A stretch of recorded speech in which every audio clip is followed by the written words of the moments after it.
Good evening and welcome to Gibson's Bookstore Remote. I am Elizabeth, the events coordinator at Gibson's Bookstore, and I am joined by two authors this evening, Wes McNair, who is a former Maine Poet Laureate and current author of Dwellers in the House of the Lord, a novel in verse. And he is here to discuss tonight Meredith Hall with her upcoming novel. Technically, it was supposed to come out tomorrow, but it got pushed back. But we have books available this week. We're very excited. We have special permission. Her new novel, which was just described in Library Journal, was it, as a quiet gem of a first novel. Her new novel is Beneficence, and we are very pleased to welcome the two of you here tonight. Thank you very much for joining us. Thank you. Thank you, Elizabeth. Since I guess I'm kind of the MC from here on in, I do want to begin by thanking you, Elizabeth, and Gibson's for putting this event on in the first place. Can you hear me okay? Is this mic working all right? Yes. And I recognize a couple of the names of people who are, as you say, taking their seats virtually.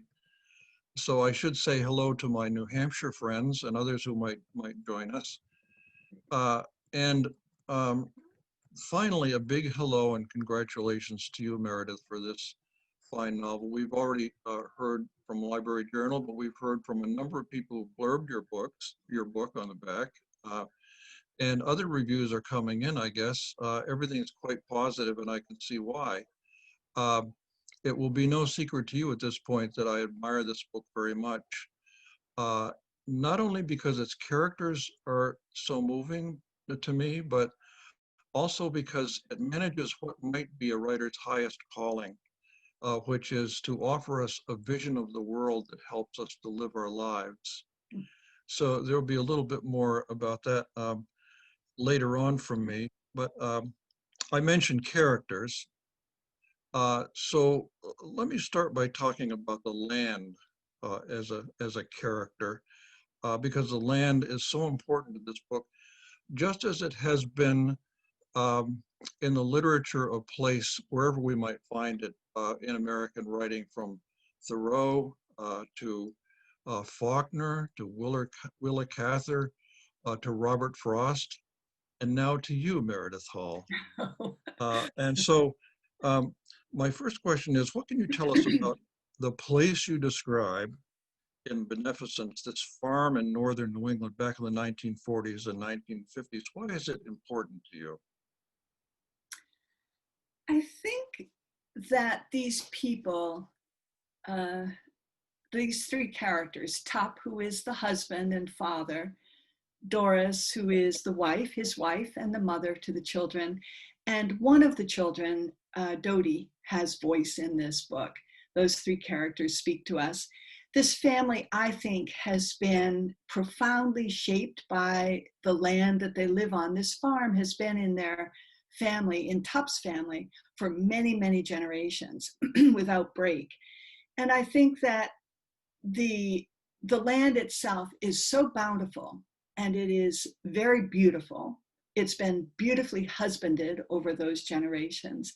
And I think that there's a way in which the land has really become almost a family member. It's almost a part of the family. That family is impossible without that land and that farm. In a conversation with you, Wes, it occurred to me suddenly that it's not just this land and the farm, this dairy farm with the pastures and the fields and the fences and the apple orchard, the creek. These are places that the story circles again and again, the barn for sure. But also the house itself, their home. It's an old house, and it has been lived in by generations of people, and it contains them. It's a very tender place that supports them and holds this family safely. And I don't think they would not be these people without this place. No, I agree with you. I don't know if you had your own experience with farming back a ways, but this might be a good time for me to insert that back in the late 1950s, I actually worked on farms in northern New England myself, in New Hampshire, over in the Connecticut Valley region of the state, and also worked on area farms. So I grew up on a farm myself, and this setting in this very period is a comfort to me. I've never seen it. I've never seen it written about before, and I just sort of wondered if you had any personal experience, or if it's, or do you imagine this totally? Well, I think that I have all my life. I've been around farms and farm people. I'm a person of northern New England, and you Sure. can't live here without knowing No. people and knowing that way of life. It's part of us, you know. We're small town people, and it's just part of us. But I have to say, I did not grow up on a farm, and yet this place was known to me from the very beginning. It was as if I had lived there and had lived in that house and had deep and years-long knowledge of how this farm worked. And I'm not sure where that comes from. I think that there was for me, for many, many years, a really profound sense of nostalgia for a life that I wish I had lived, and a feeling that I was born into the wrong life, in the wrong place, in the wrong kind of community. And this farm is the life that I always imagined for myself. I don't know how to explain it. It's a really profound longing in me, as if it was something that was lost and I want to get back to it. And in writing this farm, I was able to actually create it and become part of it and be inside it and live that life for that time. It was really a very extraordinary experience, a very wonderful experience for me. Well, I would say long no more, because you actually have lived here, maybe more deeply than people who might actually have lived in. But you certainly lived it to the fullest. I'll put it that way. But speaking of the farm, and your descriptions make me want to go to this. I'd like to hear you read a passage in the voice of your character Doris, who, in a certain place in the novel, a certain passage, introduces us to this main farm, and to her husband and to her children. This is on page, what is it, 22? Would you mind reading us that part of the book? I would love to. So this is Doris speaking. The big round table and chairs in the middle of the front room are scratched and worn with such long use, but the children and Top do their projects there in the evening and are comfortable. I reupholstered the sofa and chairs, and I get Top to help me lay the rug out in a good snowstorm once every winter so the snow can work it clean. The furniture is what we inherited when we moved in, so it's old, but Top is attached to it, and I don't care as long as it's dusted and polished. Somehow Top finds the time to keep white paint on the clapboards and green on the doors and window trim, house and barn. The house is nice from the front. There are two big elms Top's great-great-grandfather planted when he settled the farm in 1834, one on each side of the walkway that comes in off the road. That was tradition, planting two trees, and you see it still at all the old farms. It was to welcome the bride and the groom, two people, as they walk to the door of their new home. The trees tower over the house now and keep it shaded from the sun in the summer. I've always told the children that the elms are like guardians, protecting us from harm. Although there are a lot of farms with old elms sheltering them that have sons and husbands who never came home from the war, so maybe there's nothing that can keep us from that kind of trouble. My mind can't approach such thoughts. On the north side is the porch, screened in against the mosquitoes and midges that can make you crazy on a spring morning or evening. It's cool and dark there on a hot day. Once the warm nights come, we move from the front room to the porch and watch the fireflies over the fields, tiny green lights that blink on and off. Beston likes to walk through the grass with a coffee can and catch them. He brings them onto the porch and lets them go. They fly straight to the screens, trying to get back out to the open land. They seem a bit forlorn to me as they blink on and off, like a distress signal to the ones still outside, but the children only see the magic of it. Tup doesn't explain to them how everything in the world works. He lets them just look and dream. The truth is never as interesting as what we imagine. And running back off the kitchen is the shed, and beyond that, the outhouse. We have electric now and plumbing in the kitchen, but we have never built a real bathroom in the house. It just hasn't seemed necessary. Tup plumbed water to a good bathtub in the shed by the kitchen door, and that's where we take our baths. The hot water comes from the copper tank behind the cook stove, so there's always plenty. And Tup and I keep the outhouse sparkling clean and fresh, dug out and limed and painted shiny white, not smelly and frightening like the old outhouse that was here. We never even think of it. The school in town, in fact, still has boys and girls outhouses. Lots of schools do. Dodie has learned that people feel good in a pleasant house, and sometimes all on her own, she picks flowers and puts them in the house, maybe on the kitchen table or my little sewing table in the front room. And sometimes she picks a few little sprigs of violets or forget-me-nots and puts them on the bench in the outhouse. The road to our farm is still dirt and will be forever, I think, because it doesn't go anywhere.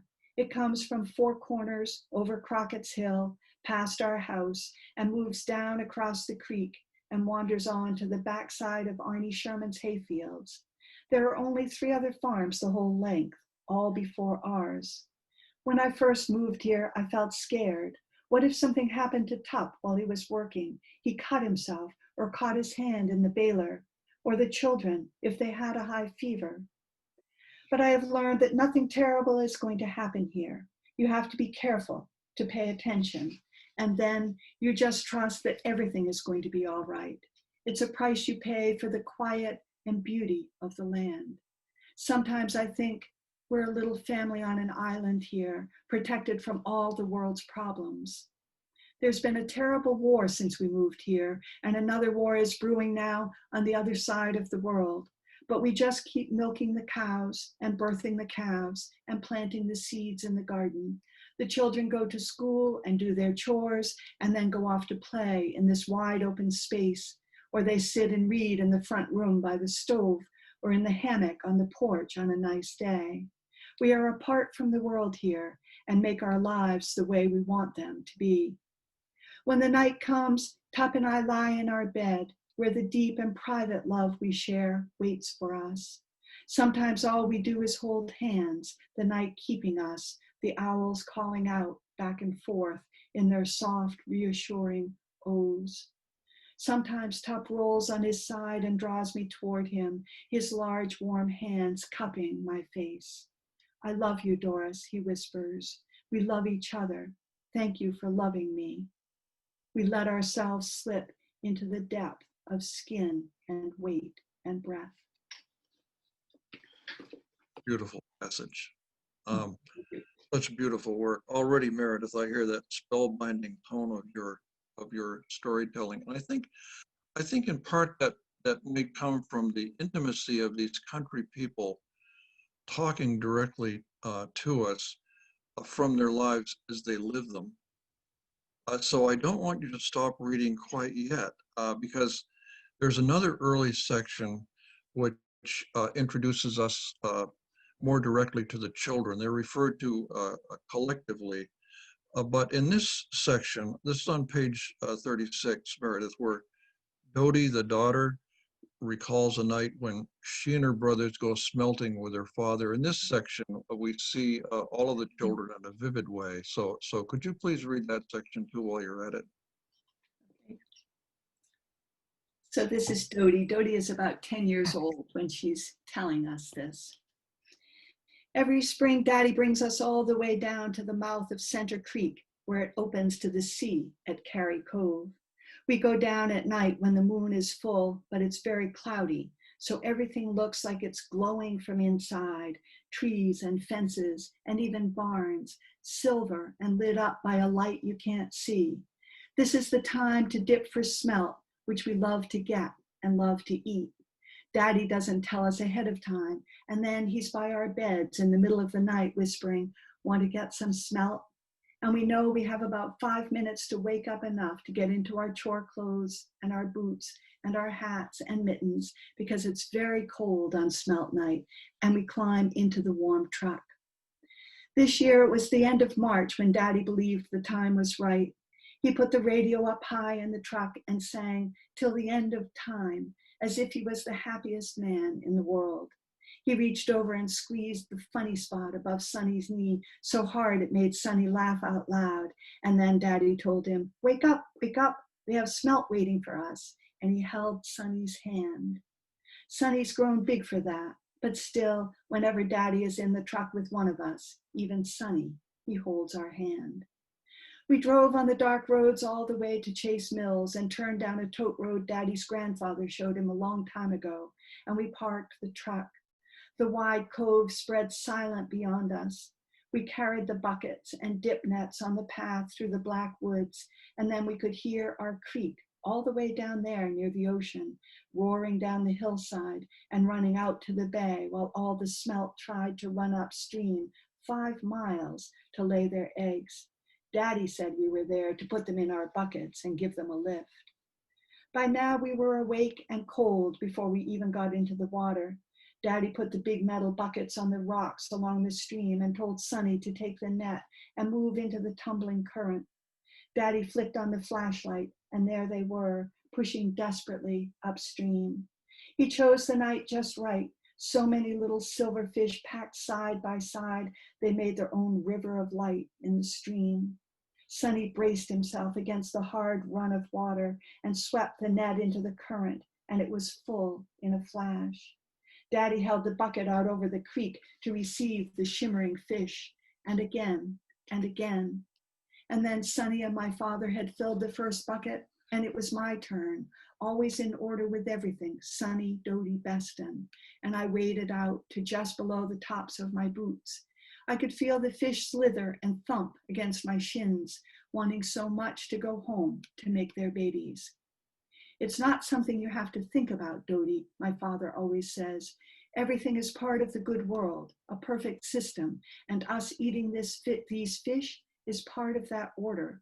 You can't be making every little fish something you need to save. My father is right. It felt like the most natural thing in the world to be standing in the icy water with fish bumping against me, trying to get past, and me reaching in among them and hauling them up, the water dripping in the silver light, the fish slapping silver, the trees glowing silver, my father and my brothers dark shadows with silver in their hair, their hands silver, reaching to help me, the fish sliding into my bucket so I could place the net again. Beston's turn, then Daddy's, and then we each carried our bucket along the rocky path up to the truck. Daddy helping Beston, but letting him feel that he was doing it himself. And we didn't speak along that path or at the truck or on the long ride home. Daddy had the radio low now and the heater high, and we settled in close to each other for warmth and because we were happy and sleepy and satisfied. Daddy held Beston's hand, letting go to shift, and drove slowly so we could watch the woods and the farms in all their dark quiet and peace. Mom was up when we got home, nodding and smiling as we lugged our buckets to the sink. No one talked. We washed our hands in warm water and threw our clothes in the basket in the shed. And Sonny and Beston went to their room, and I went to mine, climbing back into our cold beds that were soon warm.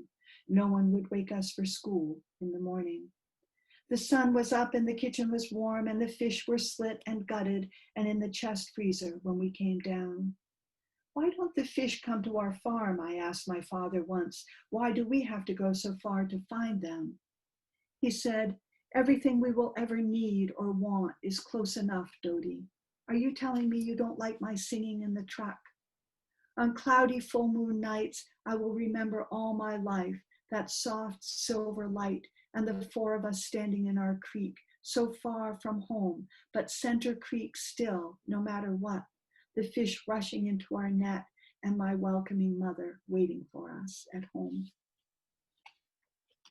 You know, there's something in that passage and in what you read so far that makes me think of people talking about the poetic quality of your prose. It's something in the magic of how the cadence of the voice meets the cadence of poetry. Those wonderful lyrical moments too, combined with the sort of visual aspect, that visual things, the things that you're describing that you see or that could be seen, as in that the echoing of the silvers in that section that you read from. But anyway, it's a small event, and yet there's this something larger that's echoing all the way through the beginning of this book, which gives us a sense of an almost paradisal quality of the land. It just feels Edenic, out of time in a way. And all of a sudden, the story enters time with this tragic event. I don't want to spoil it for your readers, so I'll just say that that the tragic event is so serious that it turns the family upside down, and it influences every single family member for years, really. And of course, with the tragedy comes a dramatic shift in the tone of the book. So I wonder if we're not going to read all the way through this because we'll be doing some talking a bit, but I do want readers to hear the magic of this prose, which is quite different, belongs to you alone, and it's so much a strength of the book. So better, I feel, not only to talk about it, but to let readers experience this. So there's a moment where, anyway, speaking of the shift in tone, where Doris is so stunned by what has happened that she forgets to bathe herself for days. And so Tup finally steps in to bathe her. It's a relatively short section, but this will illustrate, I think, that dramatic shift that I'm talking about. Yes. Could you read that? I will. It's a very sad section, even for me now. So this is what Doris has to say. Tup told me this morning after the children left for school that he was drawing a bath for me. No, do your work, I said. It will wait, he said. He led me to the tub in the shed and put a towel on the clean floor. The boards are worn and scrubbed smooth as skin. Tup sat me on the side of the tub and pulled off my shoes and then my socks. I let him do this. He drew me up and unbuttoned my dress. His fingers were slow and clumsy. He lifted it over my head and put it in the basket to be washed. Then my slip and my underwear. I could smell myself as I stepped out of my clothes. Tup did not talk to me. I was grateful. He held my hand as I stepped into the warm water. I lay back, the square of sun at the window coming behind my closed eyes. Tup sat in the chair. I could feel him as if he were guarding me. He let me be. Later, before the water cooled, he knelt by the tub and slipped me down and poured water over my hair, his hands strong behind my neck. Tup's hands, our old lives. I cried, the tears sliding down my neck to the water. He washed my hair and rinsed it and drew me up into a clean towel. The air was warm, spring coming. Tup walked behind me up the stairs to our bedroom. He helped me dress as if I were a child, buttoning a clean dress and brushing my wet hair. Doris, he said. He led me to our bed and we lay side by side with the window open. The seeds are coming up. All of this is so familiar and so far away. Tup cried last night, standing at the window in our room. His body heaved, a struggle to be freed. It's a beautiful scene, sad as it is. What's moving about it to me is that it's so, and yet in the face of that intimacy, there's a sense of their disconnection. Yes. In their grief, the Yes. tension that plays all the way through it. Yes. And they are both acutely aware of the distance and the longing that they feel for that old intimacy, and they can't find their way there. They just cannot find their way back to it. So in the very moment of embracing or the embrace, there's longing. It's Yeah. it's quite complex emotionally. But I see you know that already. You're the author after all. But I like the way you Well, talk about it. I'm very glad that you know it too. No, but I'm very glad. It's just one of the.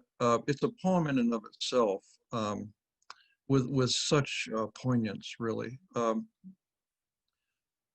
going to ask you in some other interview about you and poetry, because I have a feeling that you have an experience as a writer with poetry, and that poetry is important to you in general. But I want to point out, though, for now that this scene that we just heard, this sad scene, takes place relatively early in the book. That sense of a paradise on earth does not last long. It's really quite short. And most of the book, the heart of it really, is about what happens after tragedy strikes. Yes. So I want to ask you, why is this? I mean, why did you focus on the part that comes after that, that early part of the book, and make that the source of your fiction, of what you want to write about? What is your purpose in doing that as a writer? You know, I knew from the beginning that this event was going to happen, that this tragedy was going to strike this family. And what interested me was the ways in which, even within people who are very, very true to themselves, they know who they are and they know what their place is in the family. They feel loved, they're capable of great love. That even in a family that's made up of these strong and interdependent people, that a tragedy can come at them and just shatter that life. And I became very interested in the depth, the power of that shattering, and the depth of it, that it goes on for so long. It really becomes a study of the ways in which we feel and struggle against loss and sorrow. And I became very interested in a kind of heartbreaking heroism, in a way, that each of these characters bring to their effort to surmount that loss, and the ways in which they fail at that. They know what they want to do, they know who they want to be, and they're not able to bring that into action. And it especially costs the children. These are parents who are so devastated that they are not able to meet the needs of their children. And Dodie actually is the child voice in this book that keeps calling to her parents, saying, we need you, where are you?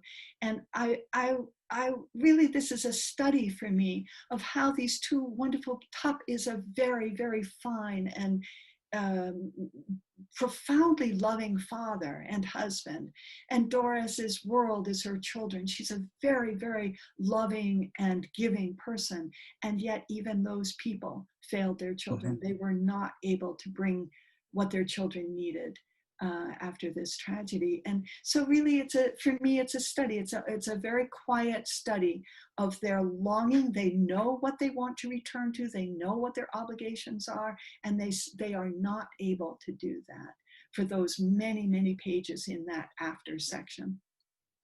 You know, you speak of, when you talk about this, you talk of your interest in following the theme, and you talk more than once about this being a study. Mm-hmm. I think that one of the most undersold characteristics of good writers, and you're surely one of those, but one of the unsung characteristics is curiosity. I'm sure you read a book and all of a sudden it feels to you claustrophobic. Yes. Because you're inside a world created by a mind that doesn't have enough of that thing, which you have plenty of. But we can talk about imagination all we want, use those words that once we use them, people, I don't know, they just, whatever they're trying to name disappear. But I would rather say that, I'd rather define imagination in your case as curiosity that's fueled by compassion. It seems to me that's the core of your vision, but you have to have that curiosity because writing has to do. Speaking of poetry, Dickinson used to talk about thought, and by that she meant poetry. And you were I haven't heard that. That's great. You know, you're talking about ordinary things, but you're bringing the power of thought to them and curiosity to them, which makes this this book all the more challenging and interesting, I think. But I wanted to just add this about that question of things happening after tragedy. It seems to me that there's a great hope in this book, in that after a certain moment, as we see these characters develop in the face of tragedy, we realize that each one of them is engaged in a journey toward insights that can't possibly come to them without a brush with darkness, without an encounter with tragedy and loss. I think those people who are listening to us will recognize what I'm saying in their own life experience, that life wisdom truly comes from encounters with sorrow and tragedy.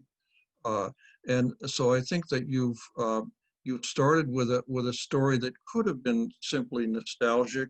It could have been a wish fulfillment dream, but that's only the beginning of the book. I think Wes, that's part of the reason why that section at the beginning that describes the life that they have and that they believe in, it's not very long. It doesn't take up much of the book, because I was less, I knew what that story was. I already knew that part of the story. I could imagine that part of the story. And what I didn't know how to imagine was how each of these people, I came to love these people. And honestly, there were many times when I wanted them to come back, to bring what they needed to bring to each other and to their children. And they didn't do that. They just wouldn't do that. No. And I needed to understand what that distance was between their understanding of that obligation and their inability to meet that obligation. So, and I think that the place doesn't change. They're still on this farm, and they get up together every morning, and they do exactly the same chores. They have exactly the same cows in the barn, the fields and the pastures and the corn. This is haying. These rhythms don't change year after year, day after day within those years. They are still bound by that same work on this same place that has been so generous to them. And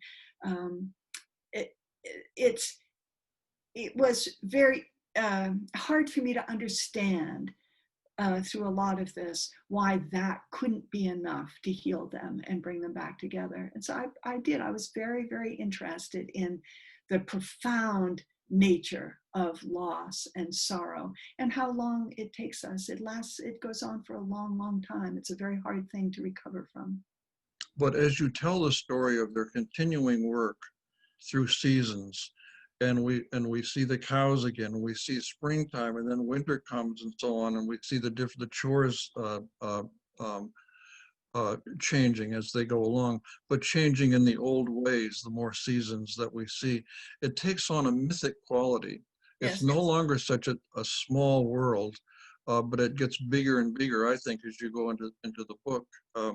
Yes, and I think that there's each of these people, even Dodie with her voice, and Beston, the youngest child who has no voice here, we watch him. Each of these people has an innate sense of wonder. And even Another way of talking about curiosity, but Yes, right. They have this sense of wonder and this sense of this a deep um, a deep recognition of the extraordinary beauty and mystery of life.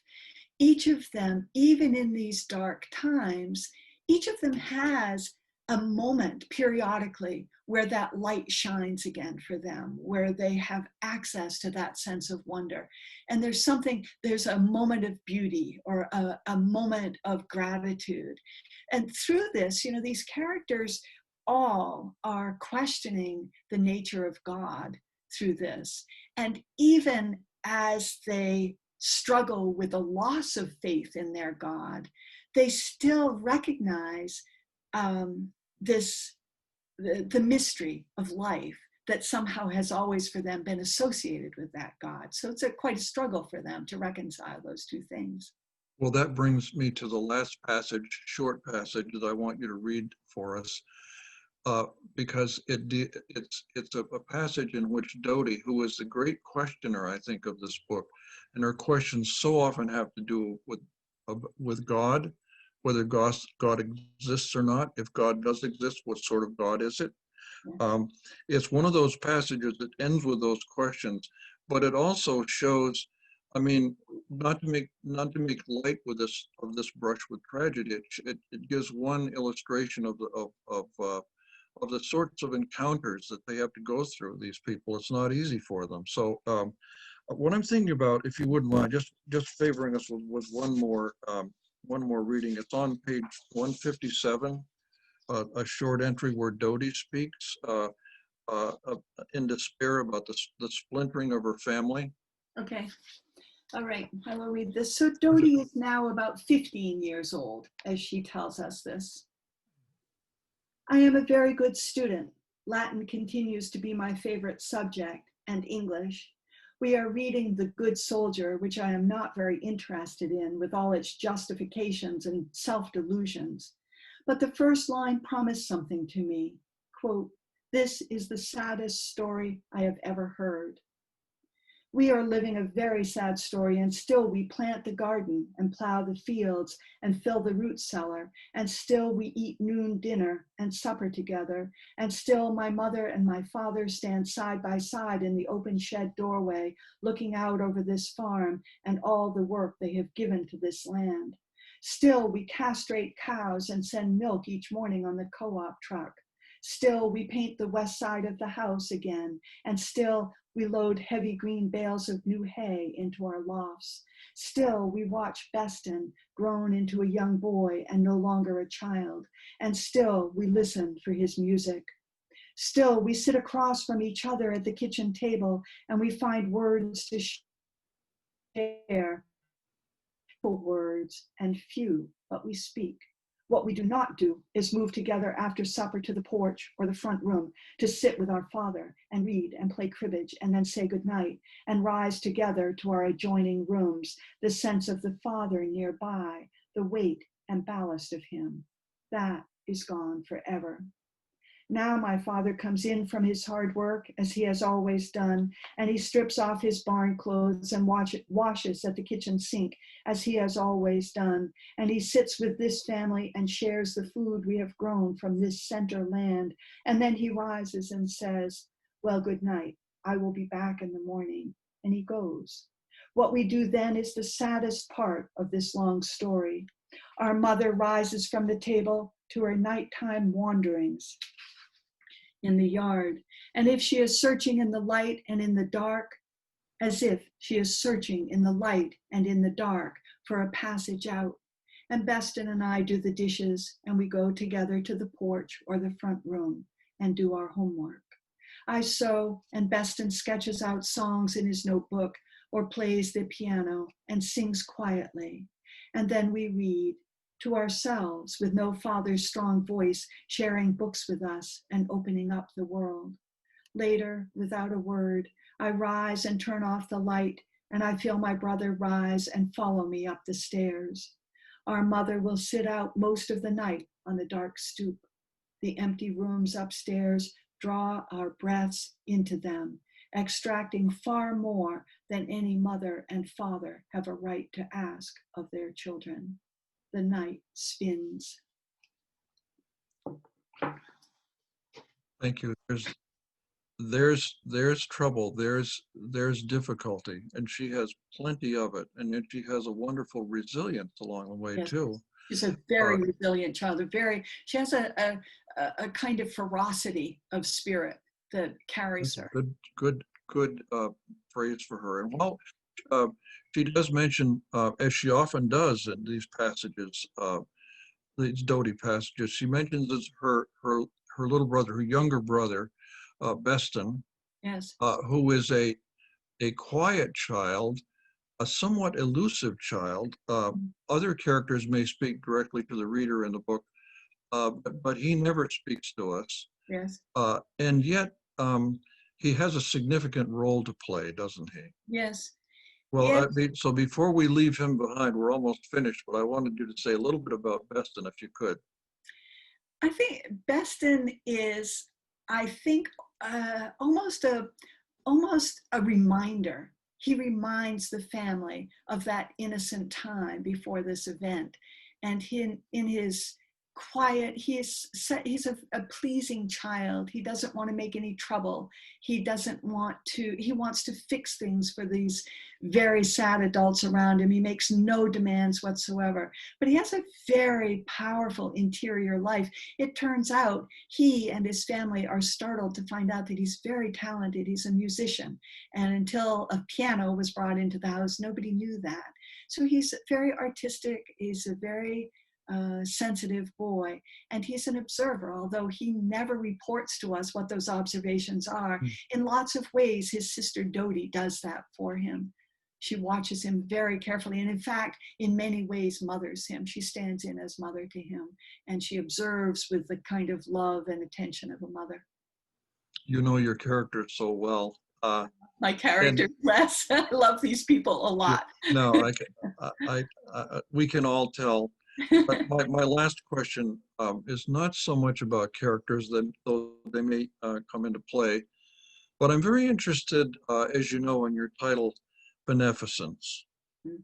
And I know how hard titles can be. Sometimes you finish a book and you're not quite sure what to name it. Yes. And so you have that struggle. What do I call this, Yes. this creature? Yes. And eventually you chose Beneficence, obviously, but I bet there was some struggle before you got there. Can you tell us how you chose this title and also why you chose it? There was a lot of struggle. My wonderful editor, Josh Bodwell at Godine, stepped in when he watched me struggling with this. I have always said I can make a lot of words, but if I have to come down to titling this entire thing with a few words, I am not good at it. I really struggled with that. And Josh stepped in and he made a list of words. And I knew instinctively, not this, not this, not this. And when I came to Beneficence, I suddenly recognized that this is a word that speaks of the kind of overarching goodness and grace that I believe, not just this family, I believe that this is part of us. I believe that beneficence is not just something that is sort of generously there for us in the universe, but I think it's a state of being. I think we own beneficence. I think that it's something that we can recognize in ourselves. So I really loved it as a title, and felt as if it did its work. It really drew this story together and said, if I had to use a word, it's sort of the grace of the love that these people feel, and the grace of forgiveness, and the grace of being able to leave things behind, this wonderful gift we have of time healing things. So I thought beneficence was a wonderful word. I was surprised, actually, after we chose this word and agreed on it, I was surprised to find that I actually used the word beneficence 4 times in this novel, and I was not aware of that. So that was quite wonderful. Well, that's so interesting. All of those people listening and watching, we're all going through a terrible time. You know this in your personal lives, in the history of this country. There's trouble everywhere. There's a raging storm around us. And so sometime you might wish for a book that could show you your toughness, the interior resources that you might have when you're going through trouble, your own personal storms. You might wish for a book that helps you examine the importance of close ones around you and the values that you have in your heart that you didn't know you had there. Don't wish for it anymore. This is that book. My recommendation is that you go buy it. It'll be especially timely and relevant right now for you. So I double dare you to go buy this book and to give it a good read. You won't regret it. Thank you, Wes. It has really been an honor to talk with you. Thank you so much. Likewise. Thank you. That note on Wes's urging for people to purchase the book, I will mention that the book is available from Gibson's Bookstore. We are getting the book early with the publisher's permission, and we expect to have it on September 17th. So that's 3 days from now. If anybody in the audience has any questions for Meredith, now is the time to start typing them. And I will start with this one, which asks, when you were writing, did you ever find yourself passing moral judgment on the characters? That's a great question, an interesting question. I don't think so. I think that I felt such compassion for them. I recognized their suffering, and I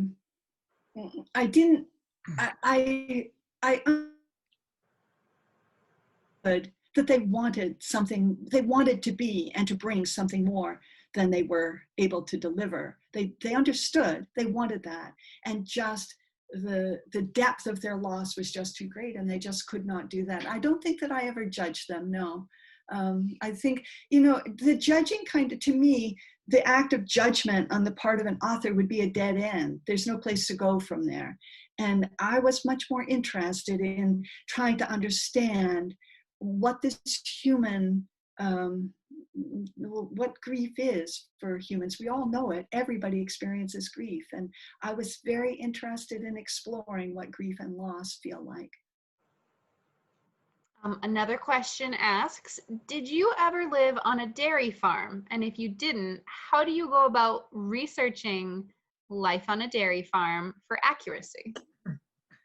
Well, no, I never lived on a dairy farm. I grew up in a kind of 4-H household where we had sheep and chickens, but no dairy cows.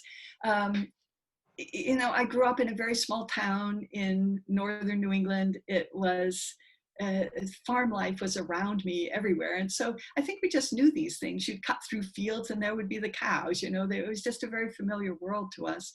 There were some things that I needed to research. Most of it felt intuitive. It was the life and the rhythms of that work already felt known to me. And I didn't need to actually research the sort of general labor and the general rhythms of a dairy farm. There were things that I didn't know and I needed to look up. At what time of year or how old are calves when you castrate them? I had no idea. What are the specific pieces of farm equipment that you might use? I had to look some of that up. When do you harvest corn in northern New England? So there were things that I needed to know, and I'd look those things up. And I love doing research, so it would be a rabbit hole. Of course, off I would go. But actually, the life itself is some kind of it's a life that I have dreamed about all my own life, and I got to write it. I got to just construct that world. It was pretty wonderful. So some of the characters in these books, it sounds like they're still fairly young. Do you have a sequel planned? Well, I don't want to make any promises, and I will tell you that as a writer, I have always been skeptical of writers who write sequels. I thought it looked as if they were finding an easy path. but I am very reluctant to leave the centers behind. It feels as if there is a lot more story here. And I've given some thought to where that story lies. And right now I'm really focusing on Beston. It seems to me Beston has been such a silent part of this story. And I think that he would like to have a voice and be able to figure out what his own story is. I'd really enjoy doing that. So maybe. Carrie asks, what delights you in fiction versus memoir as a writer? I had to, after writing my memoir, I really needed to regroup. When I was done with my memoir and done with travel around this book, I thought, well, I'm just going to write a novel now. And I thought I was going to sit down and write a novel. I had no idea that I had taught nonfiction writing for years, but I didn't really, and I read a lot of fiction, but I really didn't understand how it functioned. And it took a long time of messing around for me to figure that out. Excuse me. When I did, the door that opened for me was this recognition, oh, I can make everything up. It's mine. I can do absolutely anything I want. And the freedom of that was pretty extraordinary for me. So what are some of the ways that it differs? I mean, how did you feel when you were writing it? What was that like when you realized I can do whatever I want? How do you rein yourself in, though, at the same time? Yeah. Well, I will tell you that there's this strange thing that your characters don't let you do things they don't want to do. And it's very, very interesting and very frustrating. I often went into a part of the writing, excuse me, with a plan. I thought, well, it's time for Top to reveal this part of himself. And I'm going to use these stories, these episodes to get there. And Top absolutely refused to do it. He just would not do it. There was a running joke for me that what kind of writer am I that I can't get my characters to listen to me and do what I'm telling them to do? They did not do what I told them to do. Top ended up not being the man that I expected him to be at all. I went into it writing a very, very different character. And he just took over and kept asserting himself again and again, asserting his kindness and his goodness and his earnestness over and over and over again. And I just needed to listen to that. So I think that the parameters on what you can do as a fiction writer, if you pay attention, a lot of those parameters are built into your characters. You have to recognize and respect who they are and what they are going to say and what they are going to do. I think we have time for about one more question. What's next for you? I'm working on a novel right now, and we'll see. It's really an exploration. I seem to really like writing stories, people's stories, as a way to explore things. I got very interested in my mother's generation of women, no college education, a failed marriage, a sad marriage, and what the limitations on those women were in the mid-century. And you know, I watched my mother. I thought that I knew this, but I've been really working hard to enter a character like that and see what happens when the longings and the dreams can't go anywhere just because of historical times. It's a very interesting, I don't know if I can do it. I don't know if I'm going to pull this off, but that's what I'm messing around with right now. Well, it'd be interesting to see if the characters refuse to do what you'd want them to do. They already are surprising me. Well, on that note, thank you very much, Wes. Thank you, Meredith, for joining us this evening to share your new novel. It's out formally in about 2 weeks, but we have it in 3 days. Beneficence by Meredith Hall. Thank you, everybody joining us from home. Thank you, Wes, for joining us in conversation as we celebrate your book, Meredith. Thank you for joining us tonight. Have a great night, everybody. Thank you, Elizabeth. Thank you.